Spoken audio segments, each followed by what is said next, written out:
సంగారెడ్డి జిల్లా కేంద్రంలో తెలంగాణ బీసీ సంక్షేమ సంఘం కార్యాలయం వైఎస్ఆర్ భవన్ను ప్రారంభించిన రాజ్యసభ సభ్యులు జాతీయ బీసీ సంక్షేమ సంఘం అధ్యక్షులు ఆర్ కృష్ణయ్య, తెలంగాణ బీసీ సంక్షేమ సంఘం వర్కింగ్ ప్రెసిడెంట్ బీఆర్ఎస్ సీనియర్ నాయకులు ప్రభుగౌడ్. ఈ సందర్భంగా ఆర్ కృష్ణయ్య మాట్లాడుతూ రాబోయే పార్లమెంట్ ఎన్నికల్లో 9 ఎంపీ స్థానాలకు బీసీలకు అధిక ప్రాధాన్యత ఇవ్వాలని అన్నారు. మెదక్ పార్లమెంట్ సీట్ను ప్రభుగౌడ్కు కేటాయించాలని ఆయన కోరారు. కేంద్ర రాష్ట్ర ప్రభుత్వాలు బీసీలకు తగిన ప్రాధాన్యత ఇవ్వడం లేదని, దేశంలో జనాభాలో 50% కన్నా ఎక్కువగా ఉన్న బీసీలకు పార్లమెంట్లో బిల్లులు పెట్టాలని ఆయన డిమాండ్ చేశారు. గడిచిన 76 సంవత్సరాల నుండి బీసీలు వివక్షకు గురి అవుతున్నారని ఆయన ఆవేదన వ్యక్తం చేశారు. ఈ కార్యక్రమంలో బీసీ నాయకులు కృష్ణయ్య, మల్లాగౌడ్, రాంపురి లక్ష్మణరావు, మానయ్య, సాయిలు, హరికిషన్, సాయి కుమార్, కృష్ణగౌడ్, దేవదాస్ తదితరులు పాల్గొన్నారు.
వచ్చే పార్లమెంట్ ఎన్నికల లోపల Congress party, BRS party, BJP party 9 MP సీట్లను బీసీలకు ఇవ్వాలని చెప్పి డిమాండ్ చేస్తున్నాం.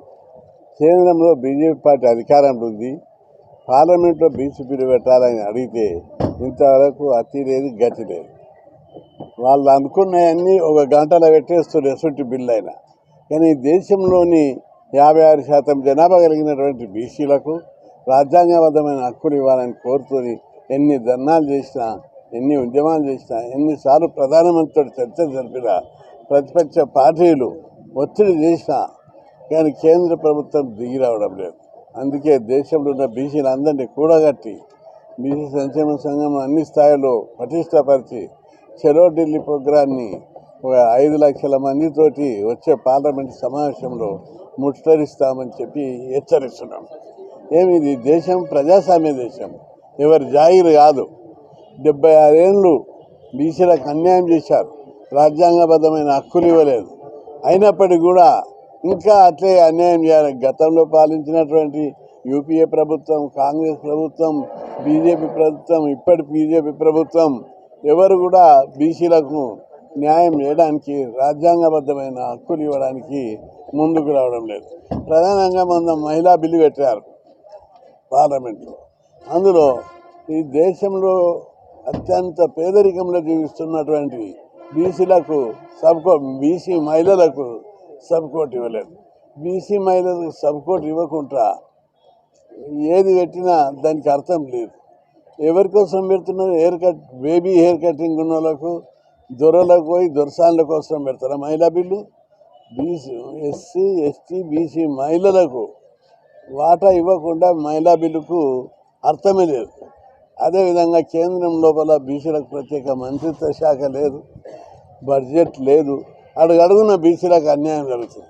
కేంద్రంలో 47 లక్షల కోట్ల బడ్జెట్ ఉంది. అందులో బీసీలకు బిచ్చం వేసినట్టు 2000 కోట్లు ఇస్తారు. బిస్కెట్లు, టీలు కూడా రావు, చాక్లెట్లు కూడా రావు. అందుకే కనీసం 2 లక్షల కోట్ల బడ్జెట్ ఇచ్చి ప్రతి బీసీ కుటుంబానికి 20 లక్షల రూపాయలు ఇస్తే దశల వారుగా ఒక 10 సంవత్సరాల కాలంలో బీసీలందరూ ఆర్థికంగా డెవలప్ అవుతారు. సామాజికంగా డెవలప్ చేస్తలేరు. ఈ దేశంలో సామాజిక వివక్షత ఉంది. సామాజిక వివక్షత రూపుమాపాలంటే అధికారం బీసీలకు ఇవ్వాలి, అధికారంలో వాటా ఇవ్వాలి, అదేవిధంగా స్కీమ్లలో వాటా ఇవ్వాలి, బడ్జెట్లో వాటా ఇవ్వాలి. ఈ 3 రంగాల్లో వాటా ఇవ్వకుండా బీసీలను అణిచిపెడుతున్నారు.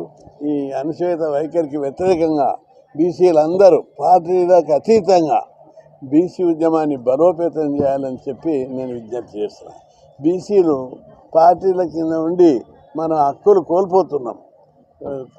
మన హక్కుల కోసం వచ్చినప్పుడు పార్టీలను పక్కకి పెట్టి బీసీలు తెగించి పోరాడితే తప్ప ముందుకు రా. తెలంగాణ ఉద్యమం ఏ విధంగా అయితే తెగించి పోరాడినో అంతకంటే బీసీల హక్కుల కోసం తెగించి పోరాడలేదు. తెలంగాణ ఉద్యమం జాగ్రత్త తెలంగాణ, కానీ బీసీ ఉద్యమం ఆత్మగౌరవ ఉద్యమం, అభివృద్ధికి సంబంధించిన ఉద్యమం. కాబట్టి మన కులాలు అభివృద్ధి చెందాలి, బీసీ కులాల పిల్లలు చదువుకొని పెద్ద పెద్ద ఉద్యోగాలు రావాలి, అన్నిట్ల పదవులలో వాటా రావాలి. ఈ కులాలకు గౌరవం పెరగాలంటే రాజ్యాధికారంలో వాటా రావాలి. అందుకోసం పార్లమెంట్లో బీసీ బిల్లు పెట్టి చట్టసభలలో బీసీలకు 50% రిజర్వేషన్లు ఇవ్వాలి. కేంద్రంలో బీసీలకు ప్రత్యేక మంత్రిత్వ శాఖ ఇవ్వాలి. బడ్జెట్లో వాటా కల్పించాలని డిమాండ్ చేస్తున్నా. బీసీ ఉద్యోగులకు ప్రమోషన్లలో రిజర్వేషన్లు కూడా కల్పించాలి. ఎందుకంటే కేంద్రంలో 97 మంది సెక్రటరీలు ఉన్నారు, బీసీలు 3 మాత్రమే. అంటే 76 ఏళ్ళ స్వతంత్రం తర్వాత 75 కోట్ల మంది బీసీల ప్రజలకు కేంద్రంలో 97 మంది ముఖ్యమైన పదవులు ఉంటే అందులో 3 మాత్రమే బీసీలా? ఇది ఎంత అన్యాయంగా అనిపిస్తారు కదా ఈ ప్రభుత్వాలకు, ఈ నాయకులకు. ప్రధానమంత్రి నరేంద్ర మోడీ బీసీ వర్గానికి చెందినవాడు. ఇప్పుడు బీసీలకు న్యాయం చేయకపోతే ఎప్పుడు కూడా జరగదు. బీసీని పెట్టి, బీసీ ప్రధానమంత్రిని పెట్టి బీసీల గొంతుకు వస్తామని అనుకుంటే మేము ఎట్టి పరిస్థితుల్లో సహించాం. బీసీలు తెగించి పోరాడడానికి ముందుకు రావాలని విజ్ఞప్తి చేస్తున్నా. అదేవిధంగా పార్టీలన్నీ, రాజకీయ పార్టీలన్నీ మెదక్, అదేవిధంగా మహబూబ్ నగర్, ఈ ఇంపార్టెంట్ నియోజకవర్గాలు బీసీల జనాభా అత్యధిక జనాభా ఉన్నది. చేవేళ్ళ ఇవన్నీ కూడా బీసీలకు కేటాయించాలని చెప్పి మీ పార్టీలో పనిచేసేలకు ఇవ్వండి, కానీ బీసీలకు ఇవ్వాలి. బీసీలు అంటే జెండాలు మోసుకుంటూ ఇంకెన్నో రారు. పోయినసారి ఎన్నికలలో బీసీలను నిర్లక్ష్యం చేసినందుకే పార్టీలు అన్నిటికీ గుణపాఠం నేర్పారు ప్రజలు. కాబట్టి ఈ దఫ మెదక్, మహబూబ్ నగర్, చేవేళ్ళ, నల్లగొండ, భువనగిరి ఈ సీట్లు అన్ని పార్టీలు కూడా బీసీలకే ఇవ్వాలని చెప్పి డిమాండ్ చేస్తున్నా. అదేవిధంగా రాష్ట్ర ప్రభుత్వము బీసీల యొక్క బడ్జెట్ను 8,000 కోట్లు ఇచ్చారు, సరిపోదు. దాన్ని 20,000 కోట్లకు పెంచాలి. పిల్లల స్కాలర్షిప్లు కూడా కాలేజీ విద్యార్థులకు 5,000 ఇస్తున్నారు. 5,000 కాదు 20,000కి పెంచాలని చెప్పి డిమాండ్ చేస్తున్నా. గురుకుల పాఠశాలలు చాలా తక్కువ ఉన్నాయి, జనాభానేమో 56%. గురుకుల పాఠశాలలు 290 మాత్రమే ఉన్నాయి. అవి ఏమాత్రం సరిపోతలేవు. వాటిని ఈ దఫ ఇంకొక నియోజకవర్గం ఇంకొకటి చెప్పిన 120 మంజూరు చేసి ప్రతి పాఠశాలను సొంత భవనాలతో నిర్మించాలని చెప్పి డిమాండ్ చేస్తున్నా. అదేవిధంగా బీసీ బంధు పథకం పెట్టి రాష్ట్ర ప్రభుత్వం ఒక్కొక్క కుటుంబానికి 10 లక్షల రూపాయలు ఇవ్వాలి. దళిత బంధు ఏ విధంగా పెట్టిరో బీసీ బంధు కూడా ఏర్పాటు చేయాలని చెప్పి డిమాండ్ చేస్తున్నాం. కేంద్రానికి వచ్చి తెలంగాణ బీసీ కార్యాలయాన్ని అన్న చేతుల మీద ఓపెనింగ్ చేయడానికి సంతోషిస్తూ ఉన్నాం. మరి అన్న పోరాటం మామూలు పోరాటం కాదు. అన్న జీవితమే బీసీలకు అంకితం చేసినటువంటి మహానాయకుడు ఎవరన్నా ఉన్నారు అంటే బీసీ అంటే కృష్ణన్న. కృష్ణన్న అంటేనే బీసీ. అన్న చేస్తున్న పోరాటం ప్రతి ఒక్కరు బీసీ భాగస్వాములమై అన్న నాయకత్వంలో దాదాపు 25-30 ఏళ్ళు అవుతుంది. నేను జిల్లా అధ్యక్షునిగా 10-15 సంవత్సరాలు చేసిన, రాష్ట్ర కార్యదర్శిగా చేసిన.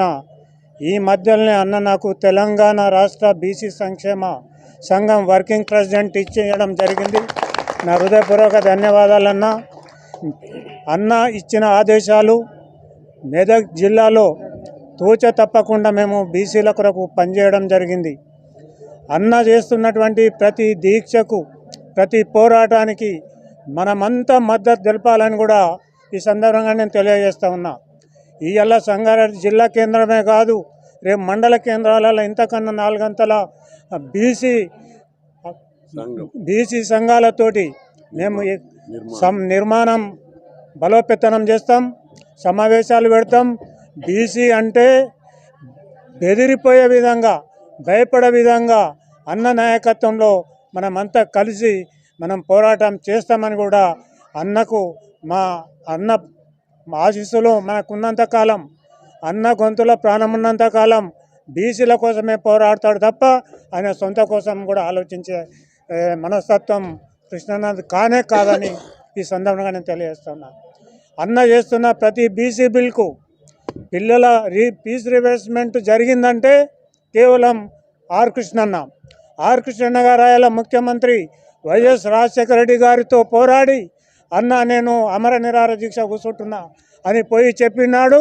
అన్నతో పాటు మేమందరం కూడా ఉన్నాం. ఆయన చెప్తే మళ్ళా తెల్లారే అన్నను పిలిపించి కృష్ణయ్య గారు మీరు చెప్పింది నేను అమలు చేస్తా అని చెప్పి అన్నను ఈ మాట చెప్పి అమలు చేసినటువంటి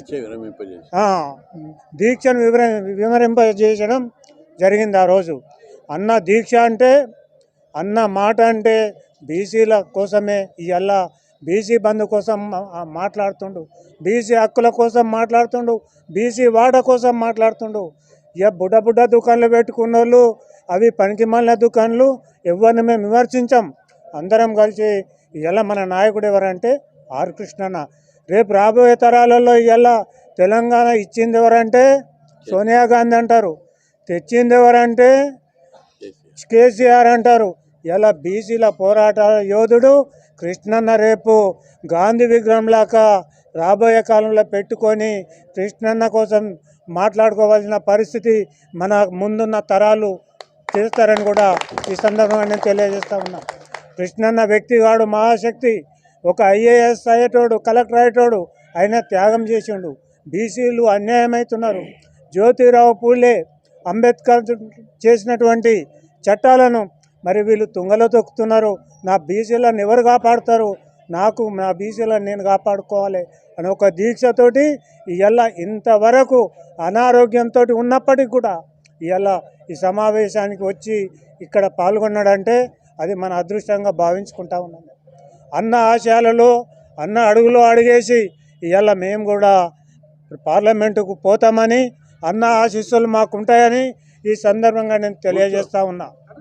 అదేవిధంగా అన్న తెలంగాణలో కాకుండా జాతీయ స్థాయిలో బీసీల కోసం పోరాడుతూ ఉంది.